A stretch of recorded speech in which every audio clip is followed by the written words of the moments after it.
Speak out with me.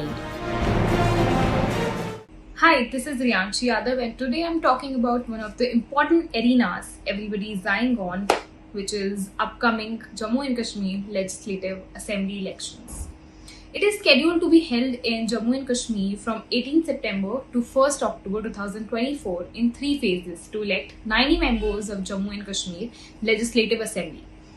This is the first election since the territory's spatial status was revoked, its statehood withdrawn in 2019.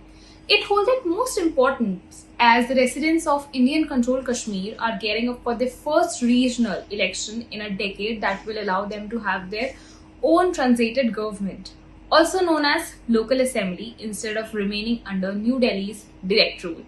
So now I see that in theory, the polls will see a transition of power from New Delhi to a newly elected local assembly, with the chief minister serving as the region's top elected official with the council of ministers. A similar setup to before 2018. But the new polls will hardly give the new government any legislative powers, as Indian controlled Kashmir will continue to be a union territory itself, a region directly controlled by the federal government, with India's parliament remaining as the region's legislator. Now, you see, the elected assembly will only have a nominal control over education and culture, which again hold the importance as the right to education, peace, and harmony will lead to a balanced state. So now we have to see that also the territorial, political, and socio-economic problem which is faced by the lot of people in Jammu and Kashmir, has to help get better in the process. While bureaucratization in Jammu and Kashmir has aimed to bring about order and efficiency, it has largely resulted in disconnect between governance and people's aspirations.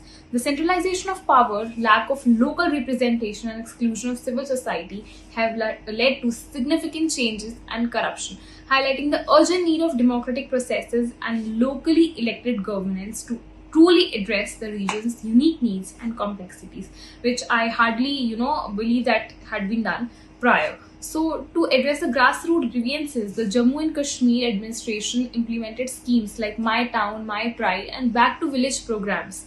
However, due to absence of truly a democratically elected government, these grievances are often registered but not resolved. As you see, the Jammu and Kashmir braces for assembly polls, like after 10 years, both its political landscape and its electoral map have gone significant changes and reconfiguration of epic proportions, which will have a significant bearing on the electoral outcomes as well.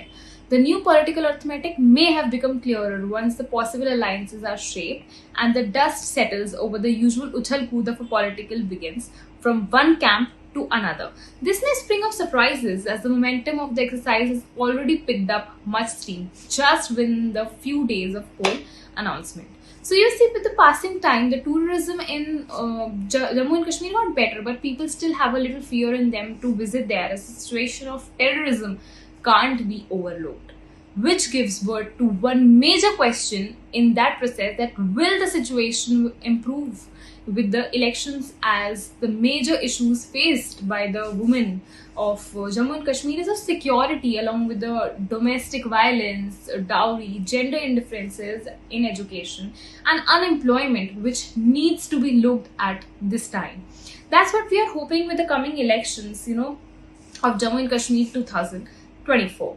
The elections must lead to tangible and positive changes on the ground, from implementing a range of initiatives. Initiatives could be from granting general amnesty to youth facing charges, or to filing vacant government jobs, or from regularizing daily wages, creating employment opportunities in private sector, to providing free electricity to households. That could really help, or enhancing old age pensions, providing financial assistance for the poor girls out there and for their marriage as well.